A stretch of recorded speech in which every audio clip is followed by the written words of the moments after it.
Hey guys, Wonderboat here with the Mag 1 Community Clinic. Well, we've got a nice sledge pack here with the quick supply. One of my favorite packs, to be honest. I love the fact that I can buy 2 sledges and go up to 4 immediately. You know, it's pretty hard to clear sledges for most units in Mechabellum. Like, you really need something big, like scorpions, fortresses, you know, that type of thing. So I like immediately making things tough for my opponent. He is training training specialist with Spider Crawler. Um, you know, he could go up to like a blue marksman immediately. He's got odds to beat us, honestly. And so I could not go for the quad sledge line, instead go for the Phoenix line. You know, I would prefer the quad sledge. I think it's really strong, really exciting. Now let's do the quad sledge. Let's give it a shot. Lovely pack here. I should have unlocked Crawler. Oops.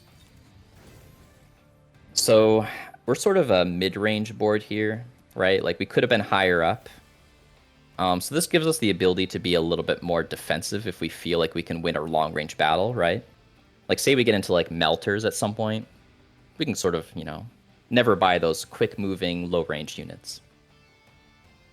Now, he leveled the Tarantula, which means he did not deploy 2 units. So he sort of traded off economy there for tempo, which is not a bad move at all. Leveled spiders are crazy strong, and I think he's going to win the round because, you know, leveled units are just really strong early game, since you don't deny their DPS until you finish off the entire unit, so it's like, they're just so efficient, right? Even when that thing's at like 1 HP, it's still dealing its full DPS, so I'm just going to struggle here.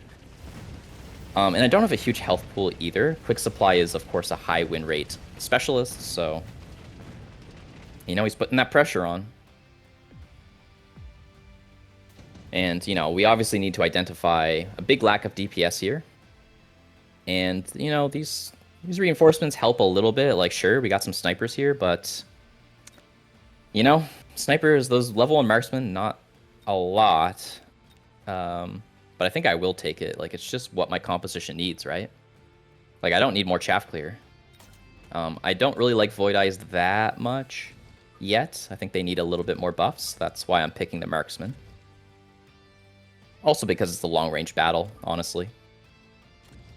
So we're lining up to kill the Tarantula, right? I usually like to think about the game in terms of columns. So, like, you know, 1 marksman for each spider. I kind of want to 2v1 the spider, but, I mean, we could buy more marksmen, right? Let's see. So I've got double shot on the bar. You usually want at least 1, like, DPS tech in case, you know, the marksmen are not sufficient. Let's just even out the board here. We don't know where he's going to deploy exactly. And I'm going to have a right side bias here because, yeah, this blue Tarantula is pretty scary. We'll defend our flank here with a Crawler. And, you know, I suppose I could missile here, but I won't. The reason why I'm doing 30 meters of distance here is because if he goes for the Fire Badger right here, I have enough space to put a Rhino there to keep my Crawlers alive. It's a pretty common play. Sometimes I don't do it, but yeah, sometimes it's a good thing to think about. So he took the Rhino and probably sold the other one. No, he didn't. I thought there was... Oh, no, there's only 1 offered. Sorry, guys. So yeah, took the Rhino, kept it. Putting some left side pressure. Probably a good thing that we bought marksmans everywhere. We can see we've got locks on all the spiders. I'm not sure if we can win the round, but it is good to see that we're sort of denying the spiders' levels and getting some of our own marksman experience. The first marksman level is, like, really efficient, right? Like, you double your DPS for only 50.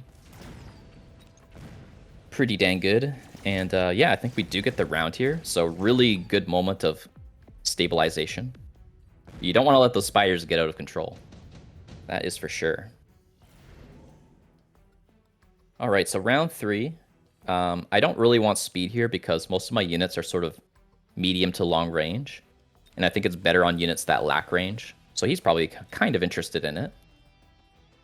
Wraith not really fitting into my game plan. These 2 cards are both interesting, though. I don't really want to do any call down spells. I think I just want some DPS, right? Like, he's got a lot of tanky units. And we got a level, and, you know, levels scale really well with equipments, right? It's all multiplicative. So this is great, right? 8,000 per shot. That's only like 4 shots to take him down. Pretty good.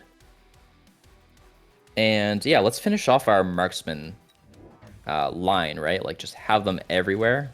Then we can focus on, you know, probably like our chaff game, maybe our chaff clear game. We'll take the sledge level. I don't mind that. I mean, we could honestly field maintenance, but it's kind of worthless if he goes into Scorp. So let's do one more turn of waiting and see what he does. And I guess once again, float that 50. Now, he didn't take the Fire Badger, so I can put the Crawler against the wall. I feel pretty safe about that. So he took the improved firepower, took range. This was a good play from him. You know, if you have the level and then you have a nice carry unit, certainly pretty smart to take a powerful item like this. We see he sold the Rhino. I mean, it didn't perform that well, so probably a fine move there. We can see we're not getting many locks, right? Just the one lock with our left marksman. So he's done a good job of preventing locks. He's done a good job of, like, setting up his Tarantula board as well, so pretty happy about the way he's playing this. Probably the trickiest thing for him at this time is how slow he is at killing the sledges. He has improved that quite a lot, though, with taking the Tarantula range, the levels, and the item and all that. So, yeah, pretty close battle here. And, yeah, I'm not really sure who's ahead at this point. He did have to sell the drop, and I didn't, so I'm, like, sort of up 100, you could argue. But, yeah, hard to say who scales better, right? Quick Supply gave me 200. He's got the training button. Now, round 4 here, I don't know if either of us really want to redeploy too much. Wasp Swarm is certainly fine. His upshoot is pretty lacking. So yeah, I'm happy with that. I don't think I want to modify these expensive units here. So if I do it here, this might chase the Crawler like forever. So I'll just do it a little bit here. I don't want the Fangs to turn backwards, so trying to mitigate that there. Marksman levels are really important because these things are so tanky, right? In fact, I think I will just take double shot. Almost doubling the DPS here. Really relevant. I like the sledge level. And I think it's just 3 chaff. Eventually my chaff will be poor once he takes high explosive, I suppose. But what we could do is just take some late fangs and then, you know, hopefully we kill the tarantulas and then he just can't kill the fangs at the end of the battle. Also protects our flanks against Phoenix flanks and all that, so kind of a good long-term move. We'll take the enhancements as well. I usually like to get those enhancements pretty early, like round 4, round 5 at the latest probably, but obviously it depends game to game. So he missiled my sledge. That's pretty nice. We still got that lock, by the way. He probably should have fixed that.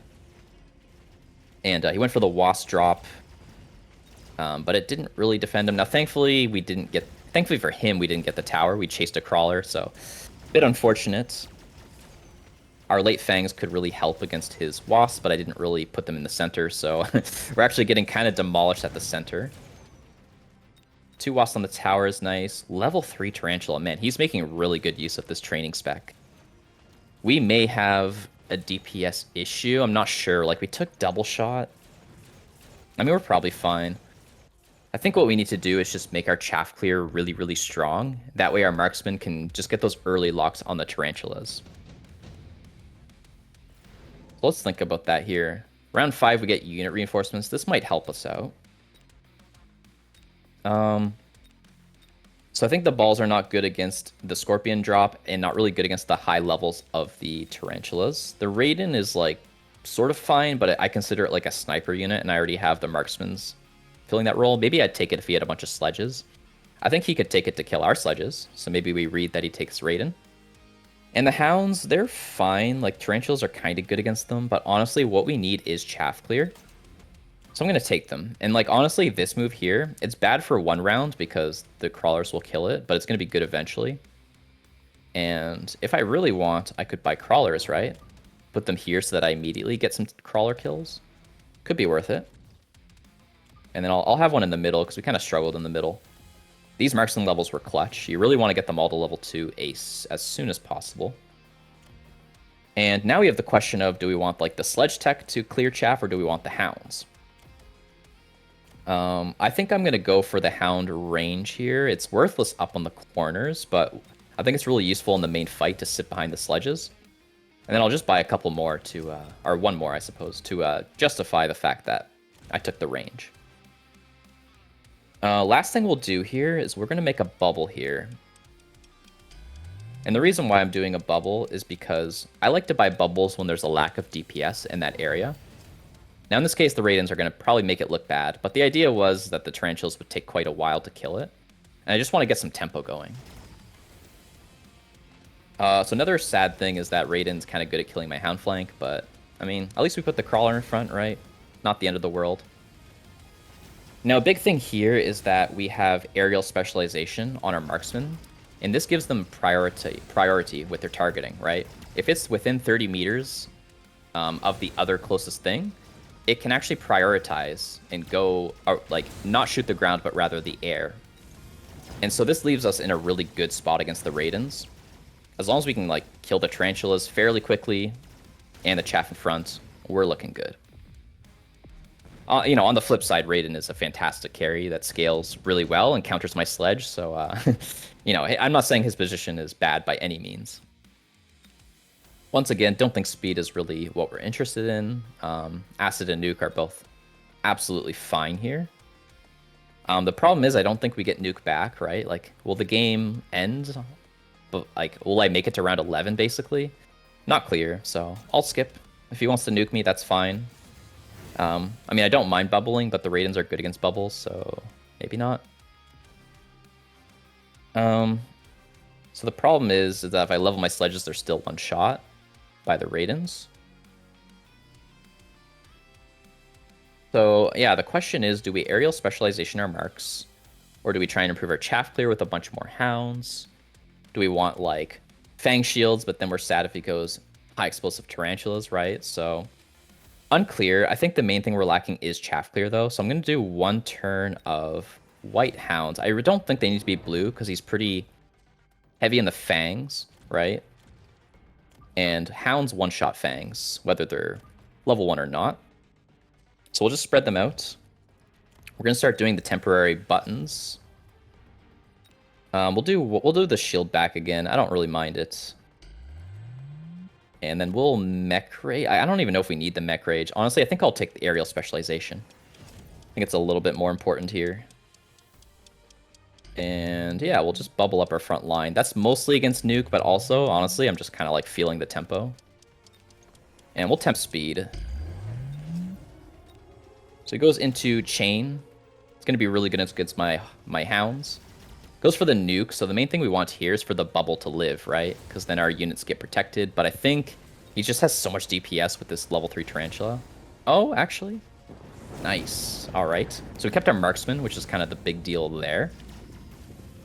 Left side pretty clutch. I think a big thing is our hound flank. I think it's distracting him so much. And that's what's making our left side win, so that's really nice to see.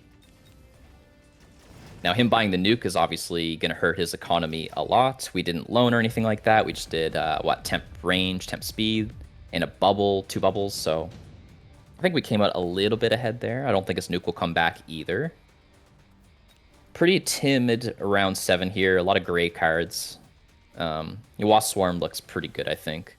Like, our goal here is to distract him, right? If we distract him, we'll just pick him apart. So, you know, if the Raiden's turn...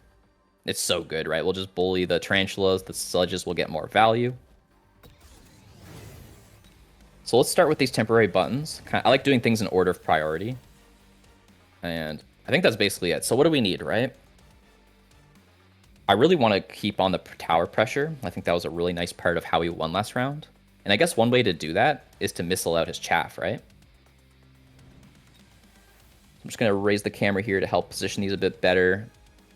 I really don't mind just, like, doing tempo for the rest of the game. I think it's really quite a situation of tempo here on round 7.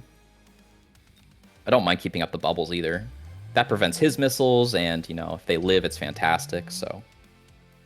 we're fine against the Wasp Swarm for the most part. I mean, technically, it might eventually get me. I think it's fine, though. And, you know, we could do with maybe some outer edge marksmans. Level 1's not really that impressive, but, you know, it's fine. And, yeah, we'll just take the attack enhancement. Buy one more bubble for the outer edge. Probably like Hound level and pass the turn. Don't really like floating the 100, but didn't really see other good use. So we're happy to see no bubbles, right? Because that means all of our missiles connect. Because our goal here was tower pressure, right? We're pulling to the flanks. You can see all his units out of position. And we're just barging on in with that temp speed. We got the snipers to take down the towers. Boom, both towers go down. 18 seconds of debuff. And that's going to be a heck of a lot of damage. You can see the bubbles all living as well, while tanking a little bit. So I think that's a good example of tempo being, and the flanks being like really good in this mid to late game here. Now, will that be enough here? It is a lot of damage.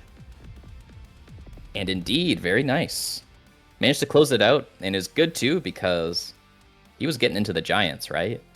Like, really good shaft clear, really good levels, got the training spec, he had spells coming back, but, you know, just loaning, doing these devices, kind of punishing him for not bubbling, right? If he just did bubbles on his 4 fangs here, then my missiles, like, were really not that good. They would only damage the shield, so maybe slightly risky, but certainly pays off.